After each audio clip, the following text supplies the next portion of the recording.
Alright folks, today in this video we're going to talk about trimming. These cups that I made the other day are nice and leather hard. They've got no bend to them, no stickiness to them, top or bottom. And now I'm just kind of tapping the sides. If I tap on the sides, there's a different noise you can hear to address the thickness. I'm just going over some of the trimming tools here. The first two that were in my hand are what you're going to find in that basic pack. And they're all well and good, but there's another style there that I enjoy as well. I'll talk more about that. So first thing we have to do, like throwing, we have to center these cups. As you can see, that's not centered, and now it's starting to be. This is what's called tap centering. I'm just very gently tapping on the side until I find the center point. That can be difficult when starting out. So here's some other things. We can use those concentric circles down on the wheel head to help line up our rim. It doesn't mean our rim and our foot are going to match up perfectly.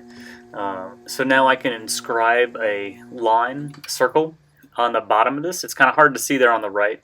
But if there's a thick part on that band, I can push towards that and that'll help thin that out. I can also just rest my finger on the side and start to feel where it's hitting off center. Now that it is centered, I'm going to go ahead and use some wet clay lugs to secure this to the wheel.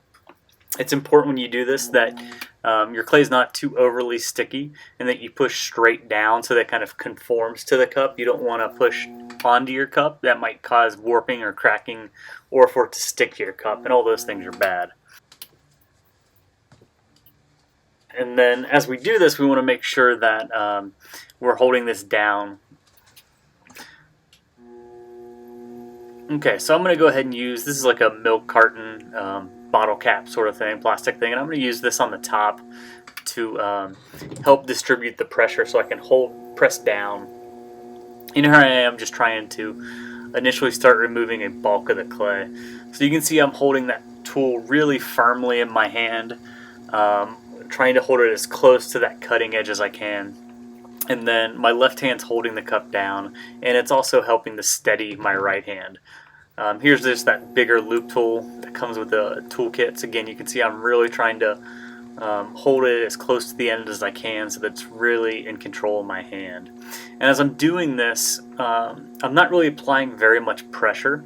All of my pressure really comes from holding the tool as still as I can and just gently kind of pressing into the leather hard clay. As you can see, I can use different parts of this tool and change angles of things to create different shape. So now I've removed a lot of the kind of bulkiness of the clay, and I'm trying to go in and articulate the outside of that foot ring. And so this is the nice thing that we'll see with trimming, is that we can really articulate the outside of a foot much nicer than probably just doing it straight away on the wheel. And we can also make it have a more narrow foot, kind of like a you-know-me feel. If you're into that sort of thing. And I can tap on this. Again, as you tap on it, you can hear a different sort of tone. It might be a bass kind of thing. I'm not really sure, but you can hear, it's the thicker it is, the more of a dudding thud it's going to have, and the more hollow sound it has, the thinner it's going to be. And so now I can start thinking about the inside of this foot ring. And whenever I start trimming a foot, I always make it a little thicker than it needs to be, just so I have some error, room for error as if I see that it's a little, needs to be wider, needs to be more narrow. Having a thicker foot in the beginning can help you eliminate some of those things, because you can't really put more clay on. And again, I'm trying to be really careful. The wheel's moving the clay into the tool. I'm not moving the tool into the clay. I just really try and hold the tool as still as I can. And again, my left hand is on the edge there, my right hand's on it. I'm trying to keep my arms really as still as possible. If you're trimming and you find that your tool is getting really gummy, your clay's too wet and you need to dry it a little bit longer. But if it's coming off like this in kind of nice, short, or even long ribbons, it means that you're a really nice consistency. If your clay gets too close to that bone dry stage where you start going lighter and gray in color, it's going to make some really awful noises, like nails on a chalkboard kind of thing. But you're also going to find that it's creating a lot of dust, and that's not good for you. So again, now that I'm starting to articulate the size, the width of the foot ring, I don't want it too thick, I don't want it too thin. I'm also making sure that even as it's a little bit wider, or a bit thick to the foot. I don't want to make that edge to be very thick. So you can kind of see I've put like a bevel of a 45-degree angle on the inside and outside. So my foot ring is actually very narrow where it's touching. And what I was checking there with the tool is making sure that the bottom of or the inside of my foot ring is not at the same level as my foot, so then I can glaze the inside of that later. And now I've just put a little bit of water down, and I'm going to smooth this over with a rib, because you'll find that the trimming tools, for all the good they do leave kind of a pitting, scarred look. That one doesn't look good, but two, more importantly, it's not going to accept glaze very well. So we want to make really sure to use a rib and smooth all of that out. And then for the foot itself, I can just use my fingers to compress that and smooth that. Sometimes the rib's a little bit too big for that. Now I'm just going to remove this, and I can start feeling it for the balance, see if it's still too thick on the bottom, still too thin, or if it's gotten too thin. And I noticed looking inside of this one that it's actually too thick on the bottom. Or I'm sorry, the bottom of the side walls. Right in there, it's still a little bit too thick. So I'm actually going to end up putting this back on the wheel to trim more. It's a really important step. You want to make sure that you get it right. You don't want to leave too much clay down there. Again, it'll be heavy, uncomfortable to use, and also run the risk of it cracking in the drying or firing process. And so I'm just going to re-lug this down and start taking more clay off.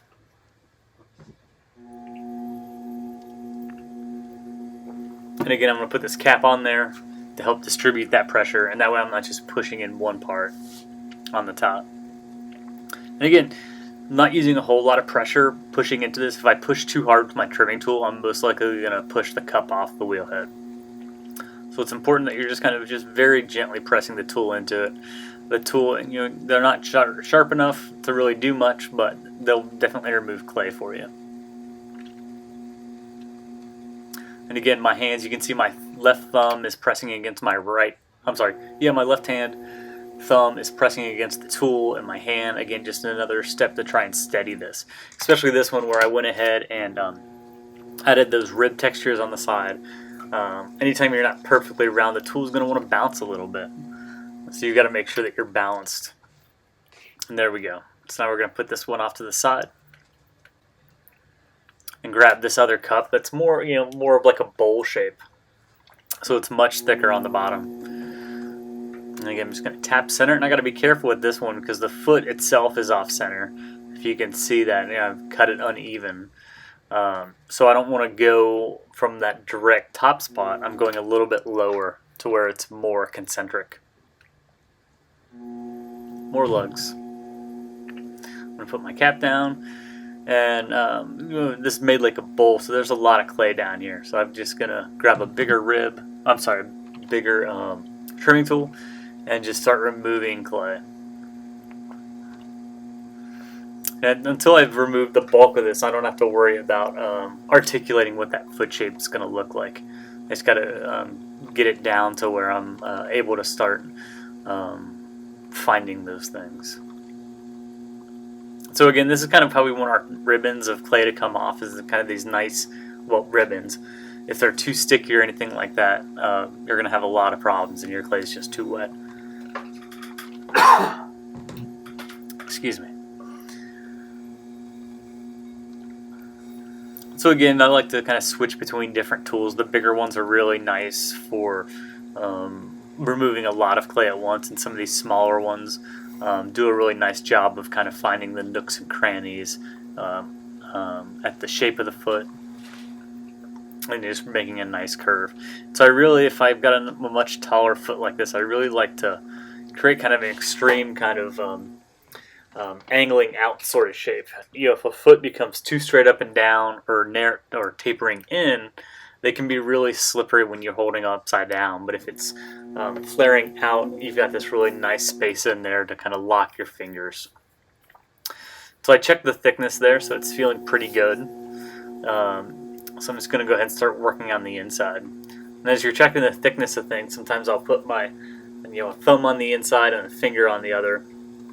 on the outside, and then try and kind of just slide my fingers up and down the walls with the thumb inside, fingers outside, and that'll kind of help me gauge if there's any thick or thin spots. And again, this one was much thicker on the bottom, so I'm making a much deeper foot ring. And so as I start to trim, especially something like this, like that's bowl shaped, I want to imagine, if I don't think I should put a clear shot of the inside, but the inside's basically one big kind of continuous curve. There's no flat spots or anything like that. And so I want to make sure that my outside is mimicking that as well. So I want to imagine that there's no foot ring, and I'm basically trying to trim this so that it's like one cohesive dome. Now that I've trimmed away from the inside, I can start articulating that foot. Because like I said, I start with a little thicker than it needs to be. And decide if it needs to come in or come out based on that. So I'm just going to clean that up a little bit.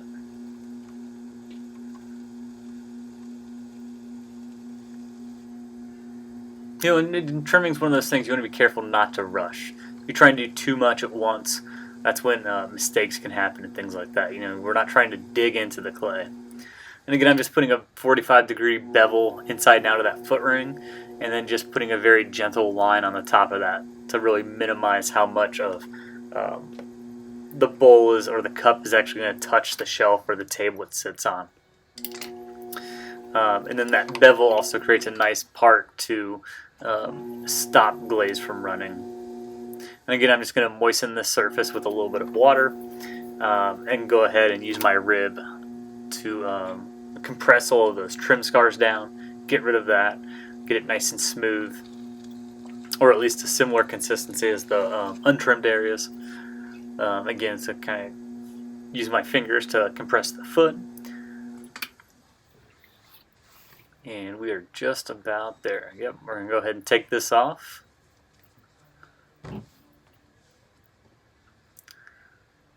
There's the inside, there's the outside. And again, after I've trimmed this, you notice I put a bit of water on there, or compressed it, so I'm going to leave that upside down. And so here's one of those flat bottom ones. I'm going to just start by cleaning it up with a rubber rib on the bottom, a red one, because it's nice and soft. Just trying to, again, get rid of, you'll notice there's kind of a graininess that happens from the wire tool. So I'm going to smooth that out, and I need to worry about that edge. The easiest way to deal with that is just put it on your cup on a board or a table and just roll that edge around. And so we've got a much smoother transition of what's happening now. And even, again, a little beveling. I'm just going to use a little moisture on my thumb and just smooth that out. Just take away any sharpness that the rolling might have created. And then use the heel of my hand to just ever so gently tap into the bottom of this to give it a little bit of a concaveness or convexness if you're looking from the inside. And that's just because we don't want this big flat bottom sitting on a table later. We want to make sure that it's just the outside foot ring is going to be touching. And again, this one I'll just go ahead and smooth it with the rib again. Get rid of all those wire marks.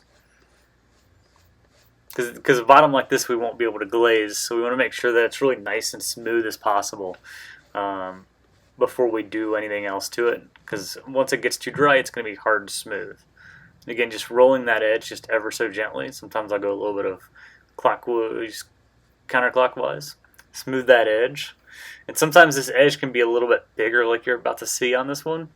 And that can be kind of nice because I can use that as my advantage, as have a place for glaze to kind of run and pool a little bit. And again, just tapping that center in a little bit.